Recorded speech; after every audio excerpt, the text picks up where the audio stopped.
Radiator fitting करते समय हमने किया बर्फ़ से एक ऐसा जुगाड़ जिससे हमारी जेसीबी फिटिंग करते समय बड़े अच्छे तरीके से हो गई। वो क्या था दोस्तों जुगाड़, चलो आपको बताते हैं आपको। और फिर इसके बाद हम गए शादी में, वहाँ मिले कुछ लोगों से और फोटो वीडियो बनाकर बहुत मस्ती की। आज का पूरा ब्लॉग फुल मस्ती वाला है। जय राम जी की दोस्तों, स्वागत है आपका आज के एक और नए ब्लॉग पर। दोस्तों इधर शौहर बहुत नाराज़ है क्योंकि इसके साथ कोई खेल नहीं रहा है।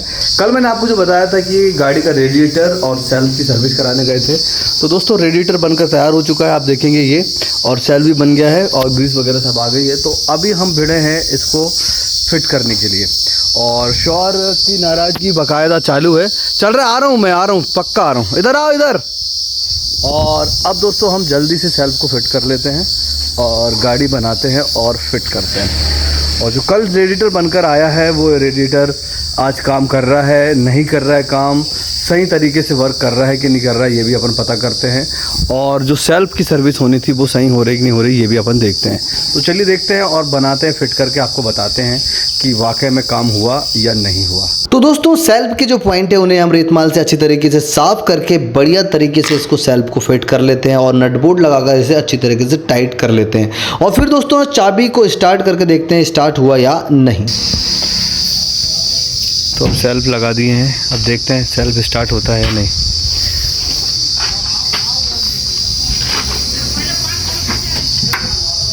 तो दोस्तों ये देखो सेल्फ स्टार्ट नहीं हो रहा है, थोड़ी देर के डरा ही दिया है। अब देखते हैं क्या होता है।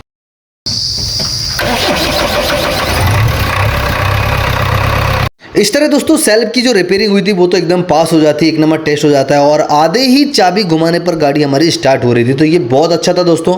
अब करते हैं हम रेडिएटर की फिटिंग। तभी अचानक बीसीएन सर जी आ जाते हैं, हम उनसे मिलते हैं और बात करते हैं और फिर हम रेडिएटर को फिट करने लगते हैं। और इस तरह दोस्तों हमारा रेडिएटर धीरे धीरे करके फिट होता है। एक एक नट बोल्ट सभी बारी बारी से इसमें लगाए जाते हैं दोस्तों, क्योंकि बहुत सारे नट बोल्ट थे तो ड्राइवर को सब पता था कहाँ से क्या खोला था, तो वो अपने हिसाब से इसको फिट करते जाता है और तरीका से उसे फिट कर देता है। इसके बाद बारी आती है हॉस पाइप की और थर्मोस्टेट वॉल की। तो दोस्तों हॉस पाइप तो बड़े आसानी से फिट हो जाता है, परंतु दोस्तों प्रॉब्लम आ जाती है थर्मोस्टेट वॉल पर। प्रॉब्लम क्या है दोस्तों, चलो मैं आपको बताता हूँ। थर्मोस्टेट वॉल की जो रबर थी दोस्तों वो जैसे ही गर्मी के संपर्क में आती है तो वो फैल जाती है और वहाँ पे फिट नहीं हो रही थी।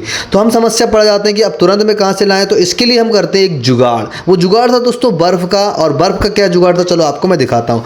हुआ यूँ दोस्तों कि जो प्लास्टिक होती है वो कभी भी गर्मी पड़ने पर फैल जाती है और ठंड पड़ने पर सिकुड़ जाती है। तो हमने इसी का इस्तेमाल करते हुए इस प्लास्टिक की रबर को बर्फ़ में थोड़ी देर पड़े रहने देते हैं और उसको बहुत ठंडा करते हैं, जिससे दोस्तों उसका जो आयतन है वो सिकुड़ जाता है और वो आसानी से जहां हमें लगाना था वहां बड़े आसानी से फिट हो जाती है और हमारा जो जुगाड़ था दोस्तों वो काम कर जाता है। और इससे दोस्तों हमारा जो कार्य है तुरंत के लिए बहुत आसान हो जाता है और हम बहुत जल्दी इसको फिट कर लेते हैं। नहीं तो दोस्तों हमें सीढ़ी जाना पड़ता, नया खरीद के लाना पड़ता, तब जाके ये फिट होती। तो दोस्तों आज फाइनली पढ़ाई हमारी काम आ ही जाती है। हम बर्फ के प्रयोग से जो रबर थी उससे सुखड़ा लेते हैं, मतलब उसका आयतन कर लेते हैं, घनत्व कम कर लेते हैं और उसे बड़े आसानी से फिट करके हमारे काम को आसान और सरल बना लेते हैं और उसे नट बोल्ट करके कस देते हैं। तो दोस्तों आपसे एक सवाल, आपने कभी कुछ जुगाड़ किया है, हाँ या ना कमेंट करके ज़रूर बताएं। और ये जुगाड़ कैसा लगा आपको ज़रा हमें कमेंट करके ज़रूर बताइए। तो दोस्तों अब आती है बारी कूलेंट भरने की, क्योंकि दोस्तों कूलेंट पूरा खाली हो चुका था और हमने कूलेंट वगैरह खरीद के लाए थे तो इसको अंदर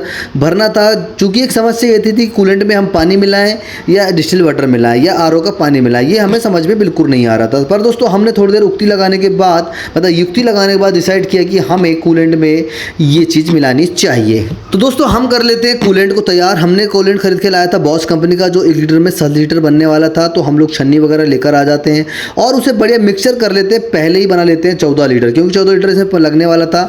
और हम इसे बारी बारी करके थोड़ा थोड़ा करके इसके अंदर पूरा भर देते हैं और इस तरह दोस्तों हमारा टैंक फुल हो जाता है पूरी तरह से। दोस्तों कूलेंट भरने के बाद हम करते हैं गाड़ी को स्टार्ट करने पर यदि कूलेंट का जो लेवल है वो कम हो रहा है, इसका मतलब आपका जो कूलेंट पंप है वो काम कर रहा है इसमें, ये मिस्त्री ने हमें बताया हुआ था। तो दोस्तों हम वैसे ही गाड़ी स्टार्ट करते हैं तो कूलेंट वाकई में थोड़ा कम होता है, तो ये समझ में आता है कि कूलेंट का पंप अभी कार्य कर रहा है। इसके बाद दोस्तों गाड़ी हो जाती है हमारी रेडी और एकदम कंप्लीट होने के बाद मैं आता हूँ अपने घर तरफ और देखता हूँ यहाँ पे कौन आया है, चलो बताता हूँ। इधर आने के बाद पता चलता है कि हमारी बुआ और चाची जी हमारे घर में मिलने आए हैं।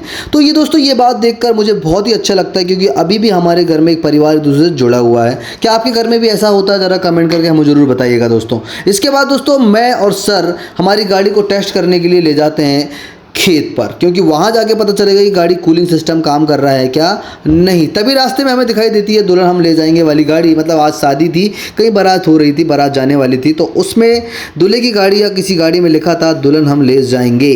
तो ये गाना तो आपने सुना ही होगा दोस्तों, बहुत ही ज़बरदस्त है। तो दोस्तों इसी कारण रास्ते में कुछ जाम सा लग जाता है, क्योंकि वहाँ बहुत सारी बारात की गाड़ियाँ जा रही थी और आपस में मिल जाती हैं, तो वहाँ जाम सा लग जाता है। तभी वहाँ पे दोस्तों हमें एक बंदा मिल जाता है जो हमारे पहचान का था, प्रहलाद और ललित मिल जाते हैं, उनसे बात होते हैं और हम वहाँ से आगे बढ़ जाते हैं हमारी गाड़ी तरफ, मतलब मशीन के साइड। और दोस्तों रास्ते में राहुल बिसेन मिल जाता है। मैं उससे कहता हूँ भाई ये मक्का लगा है, थोड़ा हमें खाने की दीजिएगा, तो भाई हंसते हुए टाल देता है बात को, कोई बात नहीं हम लौटते में जरूर ले लेंगे, परंतु मिलता है कि नहीं मिलता क्योंकि रात हो जाएगी। तो दोस्तों आपसे रिक्वेस्ट है आप कमेंट करके जरूर बताइए कि हमें लौटते वक्त मक्का खाने को मिला या नहीं। तो दोस्तों हम पहुंच जाते हैं खेत और वहां हमारी मशीन की टेस्टिंग करते हैं, जिसमें हमारी जो मशीन है रात में पास हो जाती है, क्योंकि तो रात में ठंडा का वक्त था, तो जिस वजह से हमारी गाड़ी गर्म नहीं होती, इसमें तो हम कंप्लीट हो जाते हैं। दूसरे दिन समझ में आएगा गाड़ी गर्म हो रही है नहीं, ये हम दूसरे दिन देखकर बताएंगे, क्योंकि उस दिन चलेगी तब समझ में आएगा कि रात में तो ठंडा मौसम है। और इधर दोस्तों हमें शादी में जाना था, इसके लिए हम जल्दी घर आते हैं। और तैयार हो चुका हूँ और हमारा शौर भी तैयार हो चुका है, ठीक है, और मैं भी तैयार हो चुका हूँ और शौर इधर आएंगे अभी हमारे साथ और बताएंगे वो कहाँ जा रहे हैं और क्या कर रहे हैं। शादी में जा रहे हैं। कौन कौन जा रहे हैं? दोनों अपन दोनों जा रहे हैं ना। हाँ। तो हम दोनों भैया हमारे गांव में शादी है, वहाँ पे जा रहे हैं और वहाँ जाके मस्त डांस वांस करेंगे, मस्ती करेंगे, है ना। हाँ। और मस्ती करके आएंगे, ठीक है। इधर सामने बोल दो, कुछ बोलना है फिर लोगों को। लाइक और सब्सक्राइब। हाँ भैया लाइक करो और सब्सक्राइब कर लो, ठीक है। हाँ। चलो सामने देख के बोलो ना। सामने? हाँ वहाँ मोबाइल में देख के बोलना पड़ता है, बोलो। और लाइक और सब्सक्राइब। लाइक और सब्सक्राइब कर दो, चलो बढ़िया है। तो दोस्तों लाइक और सब्सक्राइब जरूर कर दो। तो दोस्तों हम डीजे पे जा रहे हैं शादी में। क्या हो रहा है बताओ जरा उधर। और देखो डीजे बज रहे हैं। हाँ, मुझे तो दिखता है। और ये बेटा डीजे बज रहे हैं, आपको सुनाई दे रहा है? हाँ, दिख रहा है। दिख रहा है? हाँ। चलो चलो चलो देखते हैं, डीजे की लाइट दिख रही है। छोटे बच्चे भी वीडियो बनाते हैं। काका बढ़िया काका जी। चलो जय बजरंगबली। जैसे ही दोस्तों हम शादी वाले मंडप में पहुंचते हैं तो वहां देखते हैं कुछ फोटो शूट हो रहा था, तो उनके तरफ थोड़ी सी नजर जाती है और फिर हम वहां से आगे बढ़ जाते हैं और देखते हैं हमारा ब्लॉग कैसा बन रहा है, क्योंकि दोस्तों हमें तो ब्लॉग बनाना था। हम ब्लॉग बनाते हुए आगे बढ़ जाते हैं और हमारे काम को अंजाम देते हैं और अंदर जाके बढ़िया शूटिंग वूटिंग करते हैं और खाना वाना खा के मस्त डांस वांस भी करते हैं। चलो आपको दिखाते हैं।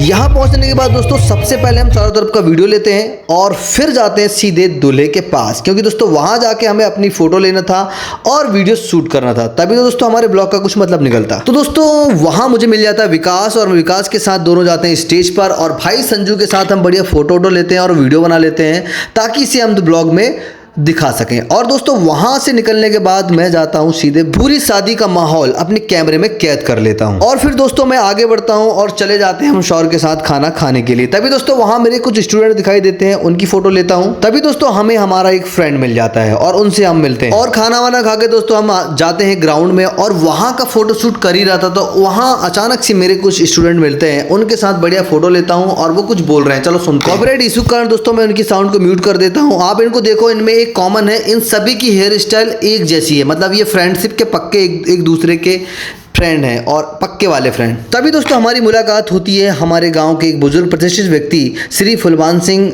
कुरवेती जी से। इन्हीं के नाती की शादी हो रही थी, इन्हीं घर हम आए हुए थे, तो इनसे मिलकर बहुत अच्छा लगता है दोस्तों और बहुत ही प्रतिष्ठित व्यक्ति हैं, इनसे मिलकर बहुत अच्छा लगता है। वहीं लौटते वक्त दोस्तों हनुमान जी का मंदिर था, तो शौर चला जाता है भगवान जी के दर्शन करने और भगवान से प्रार्थना करके पैर पड़ने लगता है, तो मैं उसका वीडियो बना लेता हूँ। दोस्तों ये भगवान को बहुत मानता है और हनुमान जी से बहुत आस्था रखता है।